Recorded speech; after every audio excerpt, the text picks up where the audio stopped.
Hello students, आज का जो हमारा टॉपिक है नया नहीं है। बैंक रिकॉन्सिलेशन स्टेटमेंट जो लास्ट लेक्चर में हमने स्टार्ट करा दिया था उसी के आगे बढ़ेंगे। बैंक रिकॉन्सिलेशन स्टेटमेंट का कोई न्यूमेरिकल पूरा सोल्व करना चाहता है कि कैसे होता है, तो उसके लिए आपको ये वीडियो बहुत हेल्प करेगा। लेकिन वो तब हेल्प करेगा और उसको हेल्प करेगा जिसने प्रीसीडिंग फर्स्ट लेक्चर देख लिया है, समझ लिया है, उसके रूल्स कॉपी पे लिख लिए हैं, नोट कर लिए हैं और टिप्स पे मेमोराइज कर लिया है। तो जिसने भी जो चाहता है कि न्यूमेरिकल में पहले कर लूँ, मेरे को आ जाए समझ में, तो उसके लिए आपको फर्स्ट वाला जो हमारा लेक्चर है उसको पहले कंसीडर करना होगा, ढंग से समझना होगा, उसको पहले देखें, उसके बाद में रिकमेंडेड है ये सेकंड। ठीक है।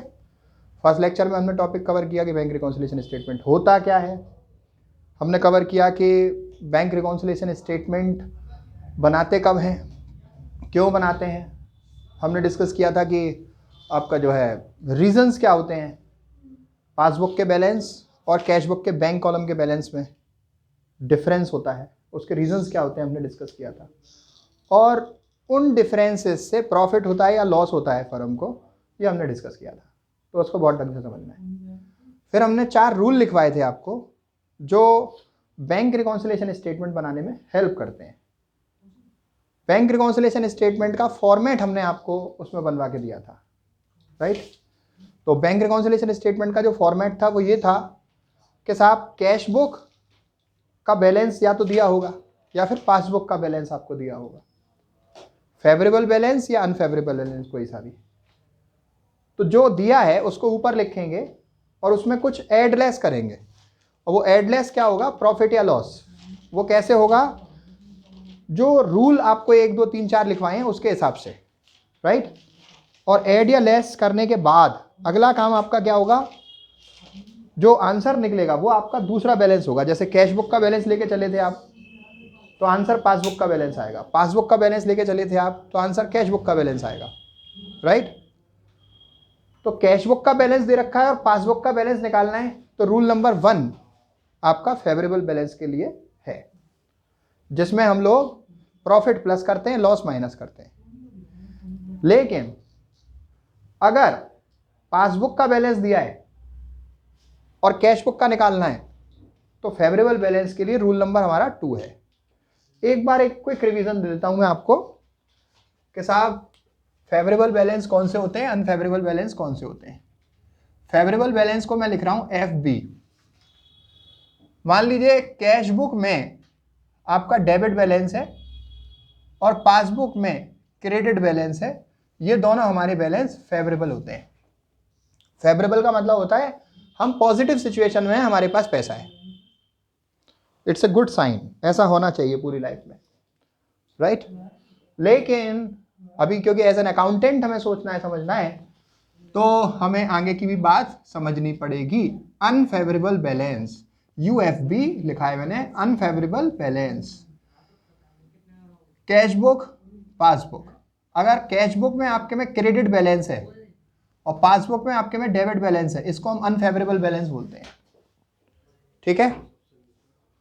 और अनफेवरेबल बैलेंस का दूसरा नाम ओवरड्राफ्ट भी है। ओवरड्राफ्ट का मतलब विड्रॉन मोर देन डिपॉजिटेड, जितना जमा है उससे ज्यादा निकाल लिया, दिस इज ओवरड्राफ्ट। क्लियर भाई। कैश बुक का डेबिट साइड होता क्या है, वो रिसिप्ट का होता है तो फेवरेबल है। पासबुक का क्रेडिट साइड क्या होता है, रिसिप्ट का ही तो होता है, तो वो फेवरेबल है।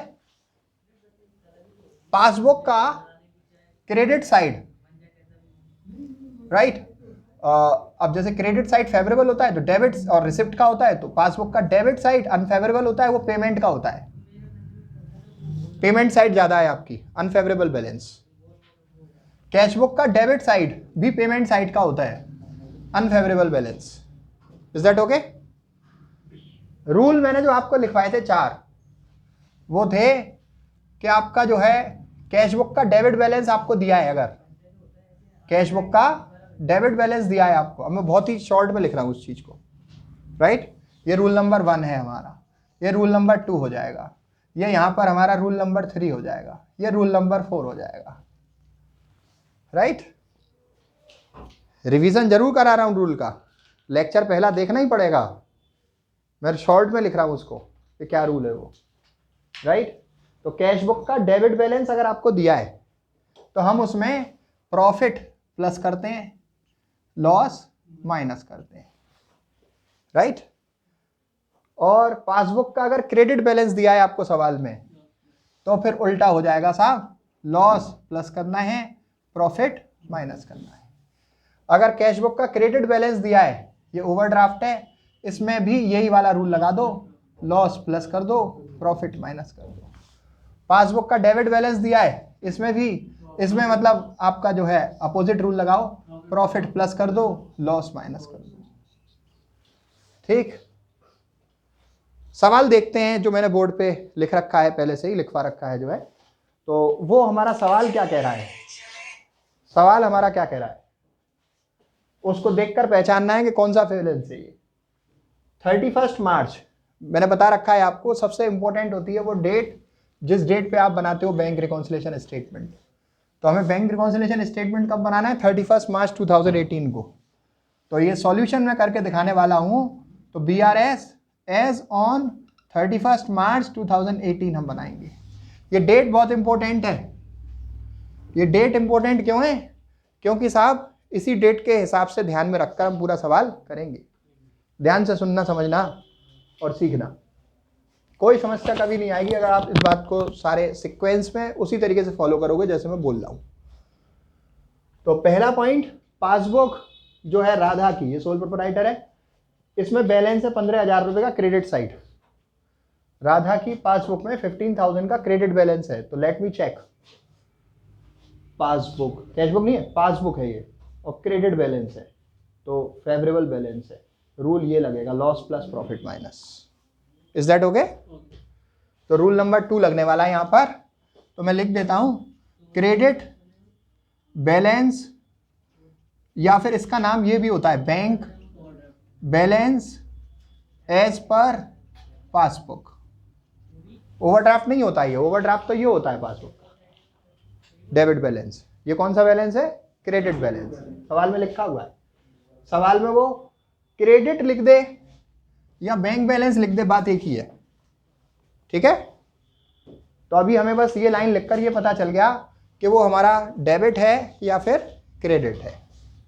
तो क्रेडिट बैलेंस है, और इसमें हमारा जो है, इसको मैं लिख देता हूं अमाउंट को 15,000।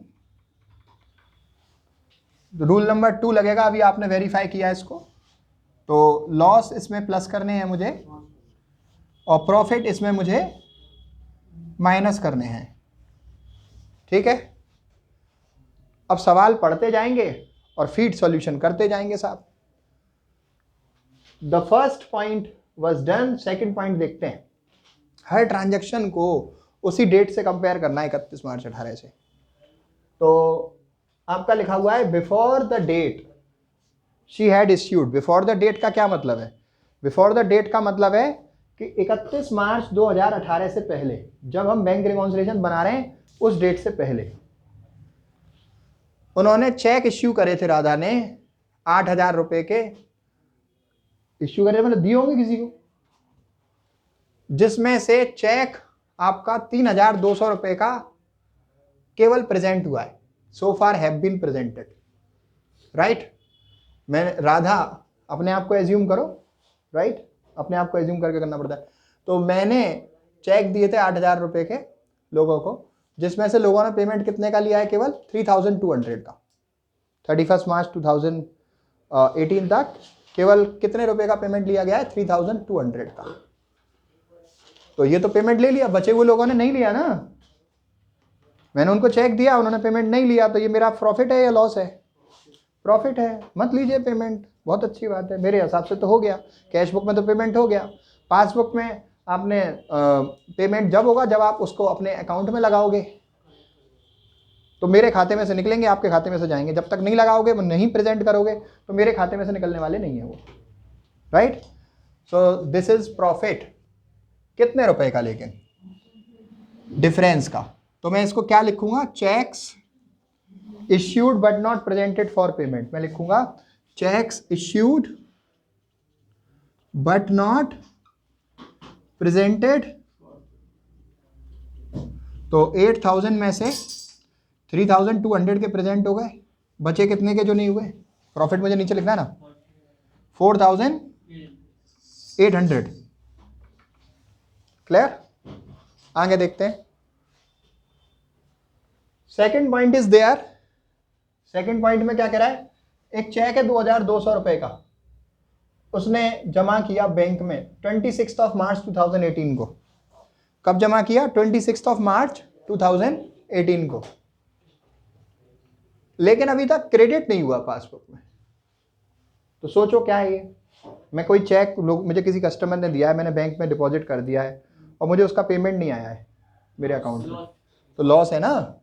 तो cheque send to bank but not collected it is. आपने वहाँ पे क्वेश्चन में पॉइंट 1 2 3 4 लिखे हुए हैं, तो ऐसा करता हूँ उसी सीक्वेंस में लिख देता हूँ मैं। ये सेकंड वाला पॉइंट हमारा यहाँ पे आ गया।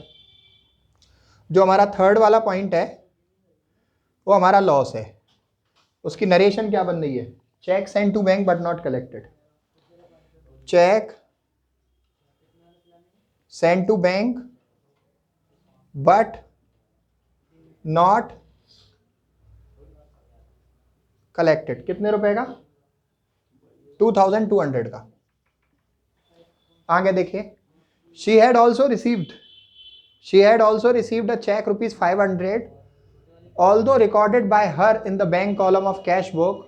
मतलब उसने चेक रिसीव किया किसी से 500 रुपए का, ऑल्दो मतलब हालांकि उसने अपने कैश बुक में बैंक कॉलम में उसे रिसिप्ट में दिखा दिया है, which omitted to be deposited in the bank, लेकिन बैंक में जमा करना भूल गई।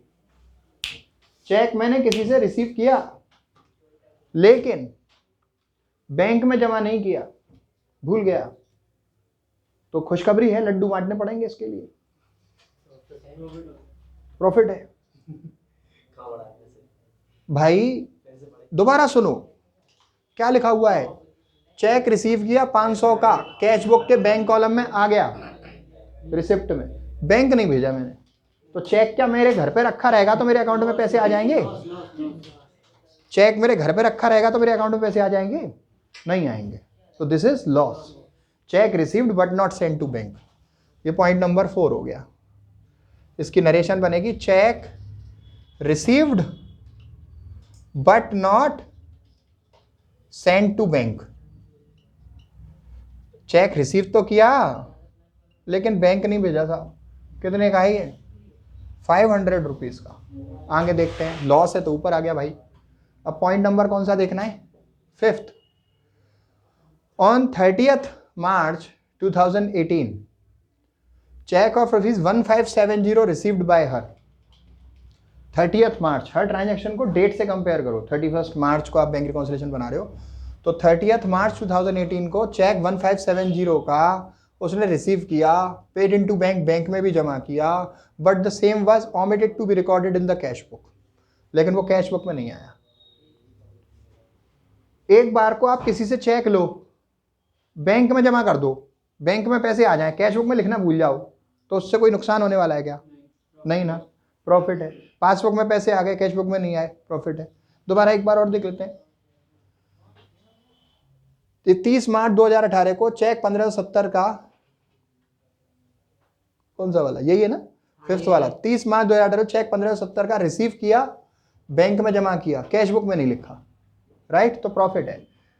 तो check collected into bank but not recorded in cash book, this is profit, right? Point number 5, check collected into bank but not recorded in cash book। कितने रुपए का है? 1570। आगे देखिए, in this there was a credit, point number 6, 150 rupees for interest on current account.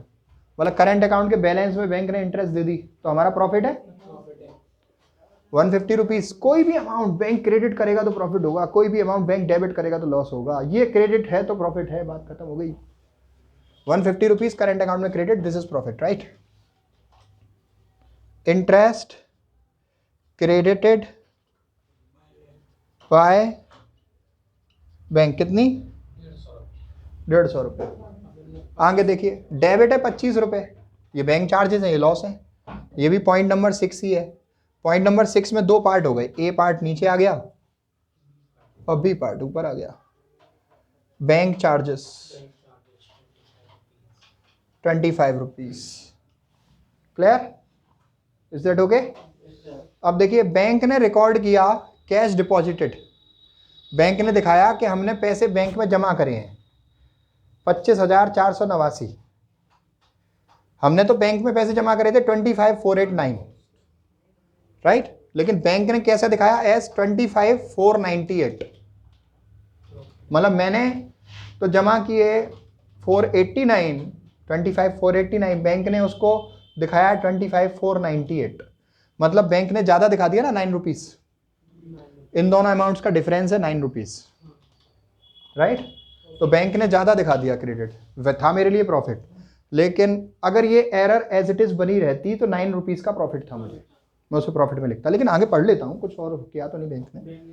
The error was rectified by the bank on 30 मार्च 2018। 31 मार्च से पहले error खत्म कर दी उन्होंने। 9 रुपये का क्रेडिट जो ज़्यादा था डेबिट करके खत्म कर दिया बैंक ने, तो वो गलती सुधर गई। 2 तरीके हैं बैंक के पास, ज़्यादा क्रेडिट हो गए 9 रुपये डेबिट मार देगी, या फिर ये जमा किए, ये वाले जमा किए तो और दिखाए ये, तो इसको डेबिट मार देगी, इसको क्रेडिट कर देगी। दोनों कंडीशन में उसकी एरर इंप्रूव हो जाएगी। समझ रहे हैं? ये वो चीज़ है। अच्छा, एक बात, अब हमें ये देखना है कि बैंक रिकॉन्सिलेशन में इसका फर्क पड़ेगा कि नहीं। बैंक रिकॉन्सिलेशन बना रहे हो 31 मार्च, अगर बैंक इस गलती को सुधारती 31 मार्च के बाद तो हमारा प्रॉफिट हो जाता। 31 मार्च से पहले ही सुधार लिया तो ना हमारा प्रॉफिट हुआ ना लॉस हुआ। इस ट्रांजैक्शन का हम कुछ नहीं करने वाले। Is that okay? Clear? Let's do the calculation only. आप इसको नोट में लिख सकते हो, as the error of 9 rupees excess credit was rectified by the bank before 31st March of bank reconciliation date, therefore no profit and no loss। ठीक है, ये आ गए आपके 2725, ऐड कर दीजिए तो 17725, ये तीनों का टोटल कर दो और फिर उसमें से लेस कर दो। टोटल कितना आ रहा है? 6520। इसको लेस कर दीजिए 5 to 11,205। अच्छा, आंसर मेरा प्लस में आ रहा है। कल मैंने एक लॉजिक बताया था, आंसर प्लस में आता है तो क्रेडिट से डेबिट आता है, और अगर आंसर माइनस में आता, माइनस कैसे आता? ये वाली चीज कम रह जाती, नीचे वाली ज्यादा हो जाती, तो माइनस में आता। तो फिर मैं क्रेडिट से क्रेडिट लिख देता। प्लस में आता है तो क्रेडिट से डेबिट, डेबिट से क्रेडिट। माइनस में आता है तो सेम। बैलेंस एच पर पासबुक का बैलेंस लेके चले थे तो काय का निकलेगा? कैश बुक का। ये क्रेडिट बैलेंस भी फेवरेबल है, डेबिट बैलेंस भी फेवरेबल है। This is the solution of the question. इसको देखो बार बार, समझो बार बार, जब तक नहीं आए replay replay replay, no problem. But just one more thing कि इसको केवल देखने से कुछ नहीं होगा, केवल सुनोगे भूल जाओगे, साथ में देखोगे सुनोगे तो आपको समझ आ जाएगा। लेकिन जब तक करके नहीं देखोगे तब तक नहीं सीख पाओगे, ध्यान रखना। तो करके देखना जरूर, तभी सीख पाओगे। इसको प्रैक्टिस करना, इसके जैसे 2 सवाल 4-5 एग्जाम्पल क्वेश्चन लगाना और 4-5, ठीक है, सोल्ड अनसोल्ड प्रैक्टिस करना। Practice as much as you can. This will help you not only solving this type of question, but also all type of question. Formula is there. अगर ये वाला balance आता है तो आपको मालूम है ये रूल लगाना है, ऊपर बैलेंस लिखना है, लॉस जोड़ने हैं, प्रॉफिट घटाना है। ये वाला बैलेंस सवाल में दिया है पासबुक का डेबिट, तो आपको मालूम है ये फॉर्मूला लगाना है, प्रॉफिट जोड़ना है, लॉस घटाना है। समझ रहे हैं आप? पासबुक का बैलेंस लेके चलोगे तो कैश बुक का आंसर आएगा। आंसर प्लस में है तो डेबिट से क्रेडिट आएगा, माइनस में है तो डेबिट से डेबिट ही आएगा। Is that okay? It will help you a lot. But practice requires a lot altogether. Thank you so much.